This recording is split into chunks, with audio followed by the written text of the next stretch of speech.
বিসমিল্লাহির রহমানির রহিম।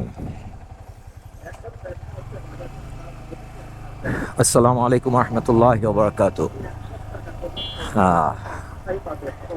শ্রাবণ মাস শেষ, ভাদ্র মাস শুরু। বৃষ্টির ট্রেন্ডটা একটু কমছে। লাস্ট কয়েকদিনে যে পরিমাণ ভয়ঙ্কর বৃষ্টি ছিল সেটা কমছে, কিন্তু বৃষ্টি হচ্ছে, আকাশ মেঘলা। একটু আগেও বৃষ্টির মধ্যে পড়ছিলাম।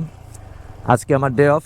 যথারীতি আমি আর মামুন ভাই, দুই ভাই বের হয়েছি, একটু ঘোরাঘুরি করব। ঘোরাঘুরি করতে আজকে নিয়ত করছি 300 ফিট যাব। 300 ফিট গেলে আজকে যাওয়া নেওয়া হবে আমার দ্বিতীয় দিন, রাস্তাটা তৈরি হওয়ার পরে। এর আগে একদিন গেছিলাম আমার ওয়াইফ সহ, দেখছি রাস্তা টাস্তা ভালো। এখন কয়েকদিন আগে আরেকজন ফেমাস মোটো ব্লগারের ব্লগে দেখলাম যে ওদের যে আন্ডারপাসগুলি আছে রাস্তার, এখানে কি বলে কাদা জমে, মানে পানি জমে রয়েছে, কোমর পানি। যাই হোক, যাই আগে দেখি, যতটুকু যাওয়া যায় দেখি, এক্সপ্লোর করার চেষ্টা করি। আর রাস্তার শৃঙ্খলা তো নাই আমাদের। এটা হলো এলিভেটেড এক্সপ্রেসওয়ে। এলিভেটেড এক্সপ্রেসওয়েতে খুব সুন্দর একটা নিয়ম করছে। মোটরসাইকেলের সাথে পুরা দেশ ও জাতির একটা ব্যাপক শত্রুতা সৃষ্টি হয়েছে। মোটরসাইকেল নিয়ে এলিভেটেড এক্সপ্রেসওয়েতে আমরা উঠতে পারবো না। আমি বুঝি না কোথা থেকে এই সমস্ত নিয়ম কানুন আসে, কেনই বা আসে। মোটরসাইকেল নিয়ে কেন আমি এলিভেটেড এক্সপ্রেসওয়েতে উঠতে পারবো না, যেখানে মোটরসাইকেল নিয়ে মানুষ দেশের বাউন্ডারি থেকে বাইর হয়ে বিদেশ, বিদেশ বলতে ইন্ডিয়া, পাকিস্তান, ইরান, এগুলা হয়ে মক্কা মুআজ্জামা হজ করতে পর্যন্ত চলে যায়।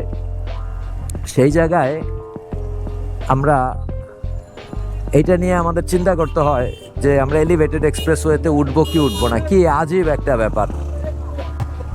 এ মামা, তুমি কি করলা? রাস্তাটা আটকায় দিছো তো, একটু চাপো ওস্তাদ, একটু একটু পিছে দাও না রে বাবা। দিল পাট্টা নামায়া।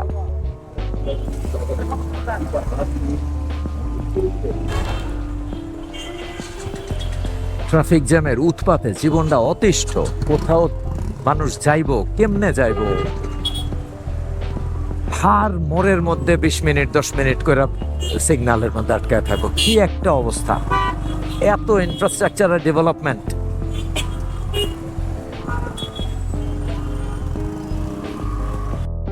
এটা মনে হয় এলিভেটেড এক্সপ্রেসওয়ের একটা সংযোগ সড়ক নাকি? কাজ তো চলতেছে পুরো দমে, ভেরি গুড। কিন্তু আমাকে ওঠা নিষেধ। Unfortunate bikers. টান দেন ভাই, টান দেন, টান দেন, আটকায় দিব। আরে শিট। কনফিডেন্স। স্কুটি চালাইতেছে এক হাতে, কানে ফোন, ভিড়ের মধ্যে। নাম্বার টাম্বার তো নাই। কনফিডেন্স। বাহ, ট্রেন।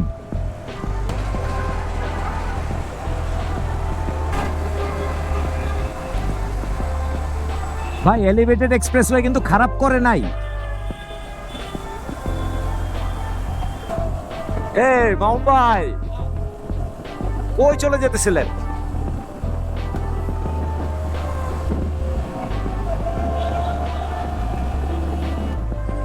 কি একটা অবস্থা! তোরা বেটা দরদাম করছ রাস্তার মাঝখানে।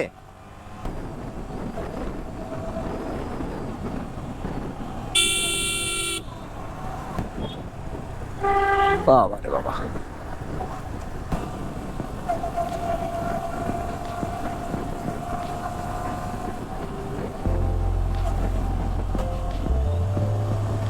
বাহ, বিউটিফুল।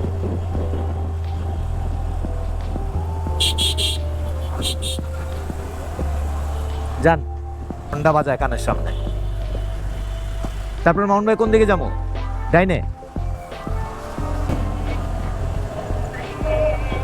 চলে আসছি না?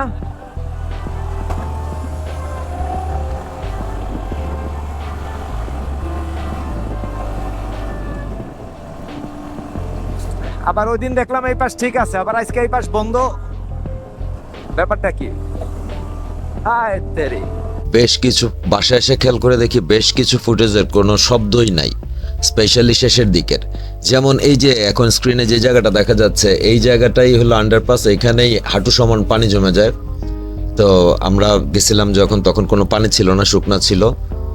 আর এই জায়গায় স্পেশালি 4V রাইডার্স, আমি আসলে 4V রাইডার্সের কথা বলবো না, যে কোনো রাইডার্সই যথেষ্ট জোরে চালানোর চেষ্টা করে। এই রাস্তাটা কিন্তু মাওয়ার রাস্তার মতো অত জোরে চালানো যাবে না।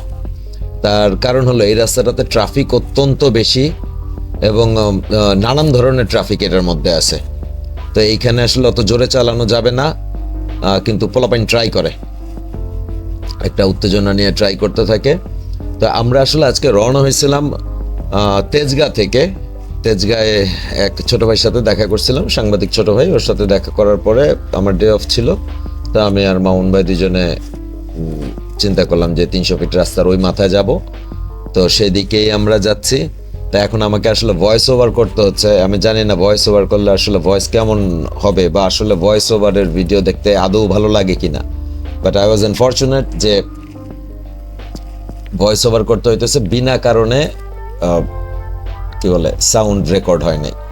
পরে আবার এলাকায় আসার পরে আবার একটা ভিডিও করলাম, তখন দেখলাম আবার সাউন্ড রেকর্ড হয়েছে। আমি আসলে জানি না এটার সমস্যা কি। যদি আপনাদের কারো এটার সমস্যা সম্পর্কে জানা থাকে আমাকে একটু জানাইলে সুবিধা হয়, তাহলে আমি আমার ক্যামেরা বলতে গোপ্রোটাকে সেভাবে সার্ভিস করতে পারবো। যাদের এক্সপিরিয়েন্স আছে, আমি এই মোটো ব্লগিংয়ে আমি তো প্রফেশনাল না, জুনিয়র হিসাবে যদি সিনিয়র কোনো ব্লগার হেল্প করেন, সেটা এনি ডিসিপ্লিন হতে পারে, আমার জন্য খুব ভালো হয়।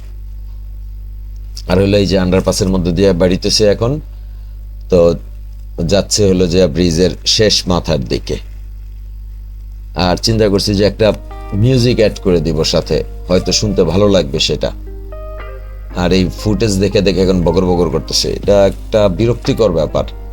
আমার এর আগেও এরকম সমস্যা হয়েছে। খুলনা যাওয়ার সময় দেখা গেল যে আমার মাইক্রোফোনই কাজ করতেছে না, পুরা খুলনা শহর খুঁজে একটা মাইক্রোফোন পাইলাম না। পরে এমনি লাগাই রাখছি, র সাউন্ড যেটা আসছিল ভালো হয়েছিল। আজকে মাইক্রোফোনও লাগানো ছিল না, কিন্তু কি হইল, মানে মাইক্রোফোন লাগানো অবস্থায় সাউন্ড রেকর্ড হয়েছে, আবার মাইক্রোফোন নাই লাগানো, এই অবস্থায় সাউন্ড রেকর্ড হয় নাই, আবার মাইক্রোফোনও লাগানো হয়েছে, তখনও আবার সাউন্ড রেকর্ড, মানে কি একটা আলিজালি অবস্থা। যাই হোক, এই রাস্তাটা শেষ মাথায় আসার পরে বিচিত্র কিছু এক্সপিরিয়েন্স হলো। এখানে একটা চায়ের দোকান আছে, যে এই চায়ের দোকানে মোটামুটি অন্যান্য জায়গায় সেলাররা সাধারণত চা বিক্রি করার জন্য বা তাদের পণ্য বিক্রি করার জন্য কাস্টমারদের সাথে খুব সফট থাকে, কিন্তু ওই যে মামুন ভাই বেরোচ্ছে ওই চায়ের দোকান, এই বেটা আসলে সফট ছিল না। ওনার ব্যবহার মোটামুটি একটু রুড। বুঝলাম না কেন রুড, আমি জিজ্ঞেসও করলাম, জিজ্ঞেস করাতেও সে বিরক্ত হয়ে গেল। তো এখান থেকে একটা চায়ের ব্রেক নেওয়ার পরে আমি আর মামুন ভাই সিদ্ধান্ত নিলাম যে কাঞ্চন ব্রিজে উঠবো। কাঞ্চন ব্রিজের খুব কাছেই আমরা। তো কাঞ্চন ব্রিজ দেখলাম, পুরোনো কাঞ্চন ব্রিজের পাশ দিয়ে আরেকটা নতুন ব্রিজ হচ্ছে, এটা আরেকটু উঁচু করে বানানো হচ্ছে, আর একটু চওড়াও সম্ভবত। তো কি ব্রিজ, কাঞ্চন ব্রিজ। কাঞ্চন ব্রিজের বর্তমান যে ব্রিজের অবস্থা, রাস্তা অবস্থা খুবই খারাপ, খুব বেশি বাম্প, ভাঙ্গা চূড়া, মানে একটা হুলস্থুল অবস্থা। মনে হচ্ছিল যে মোটরসাইকেল হাত থেকে বের হয়ে যাচ্ছে, এরকম। মাইল মিটার তো মনে হয় দেখাই যাচ্ছে, খুব জোরে চালানো লাগতেছে না, কিন্তু ওই বাম্প টাম্পে অবস্থা কাহিল। তো পরে আমি আর মামুন ভাই সিদ্ধান্ত নিলাম যে ঠিক আছে, কাঞ্চন ব্রিজের সন্ধ্যা হইতে এখনো বাকি আছে, তো কাঞ্চন ব্রিজের পাশ দিয়ে একটা রাস্তা নেমে গেছে, যেটা দিয়ে নদীর কিনারে যাওয়া যায়। নদীটার নাম খুব সম্ভবত শীতলক্ষা, আমার যদি ভুল না হয়, আবার ভুল হইতেও পারে।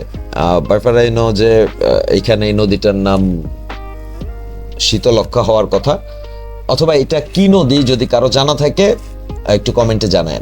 এই জায়গায় একটা ইন্টারেস্টিং ঘটনা ঘটছে। আমরা ভাবছিলাম যে বাঁধের উপরের, মানে নদীরক্ষা বাঁধের উপরের এই চিকন জায়গাটা দিয়ে শেষ পর্যন্ত যেতে পারবো, বাট অল্প একটু যাওয়ার পরে দেখলাম রাস্তাটা শেষ হয়ে গেছে বলতে যাওয়া যাবে না আর কি।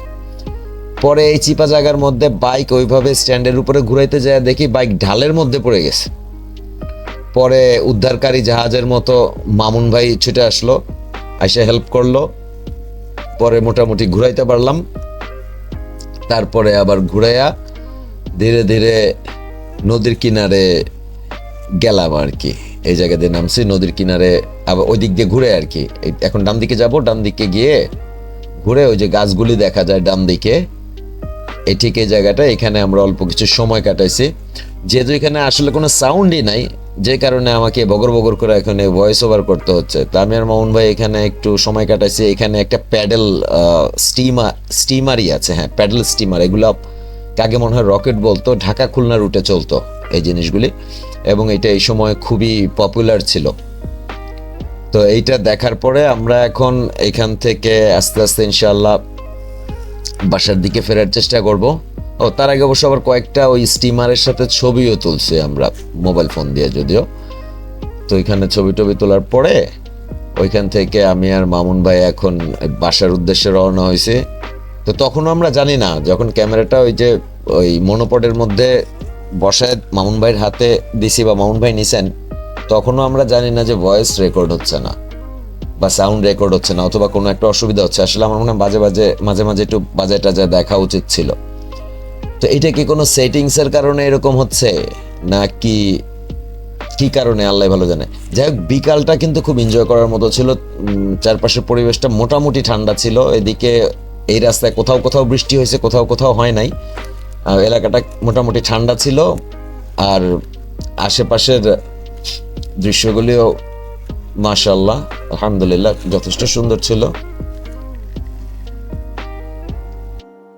তো আননেসেসারি মনে হচ্ছে যেন ব্লগ লম্বা হয়ে যাচ্ছে। যাই হোক, তো ব্লগ আর খুব একটা বেশি লম্বা হবে বলেও মনে হয় না। আমরা ফিরতি পথে। তো ব্লগ যদি ভালো লাগে, অথবা যারা নতুন দেখছেন রাস্তাটা কিন্তু সুন্দর, এখন পর্যন্ত ভাঙ্গে চড়ে নাই, সুন্দর, এবং জায়গায় জায়গায় এখনো সংস্কারের কাজ বা যে বানাচ্ছিল সেই কাজগুলি এখনো চলতেছে, কম আর বেশি টুকটাক যদিও, বাট চলতেছে। তো এই ব্লগ যদি ভালো লাগলে যা ইচ্ছা করেন, চ্যানেল সাবস্ক্রাইবও করতে পারেন, like dislike whatever you like আপনি করতে পারেন, না করলেও কোনো অসুবিধা নাই। তো এই রাস্তায় গেলে একটু সেফ রাইড করার চেষ্টা করবেন, কারণ আশেপাশে কিছু রাইডার আছে পাগলা টাইপ, ওরা একটু উস্কানি দেওয়ার চেষ্টা করে, এটা একটা সমস্যা। আরেকটা হলো ওরা চালায়ও রাফ। সো যদি সাবধান না থাকা যায়, এবং এই জায়গায় স্পিড যেহেতু অনেক বেশি থাকে, দেখছেন হয়তো আমার স্পিড একটা সময় গিয়ে 120-এর কাছে চলে গেছিল। ওই জায়গাটা অবশ্য ফাঁকাই ছিল, আর আমি কারোর সাথে কম্পিটিশনও করতেছিলাম না, আবার টপ স্পিড উঠানোরও চেষ্টা করতেছিলাম না, to be very honest and frank. For this, যে আপনারা এই রাস্তায় গেলে রাস্তার বিউটিটা এনজয় করেন, রাস্তাটা সুন্দর আছে, এই শহরের দুরন্ত জ্যাম থেকে কিছু সময়ের জন্য একটা ফ্রি ফিল নেওয়ার জন্য যাইতে পারেন। আরেকটা কাজ করতে পারেন, আমার জন্য দোয়া করতে পারেন। আমার পিছনে বসা যে লোকটা আছে মামুন সাহেব, ওনার জন্য দোয়া করতে পারেন। আপনারা সবাই ভালো থাকবেন। আসসালামু আলাইকুম রহমতুল্লাহ।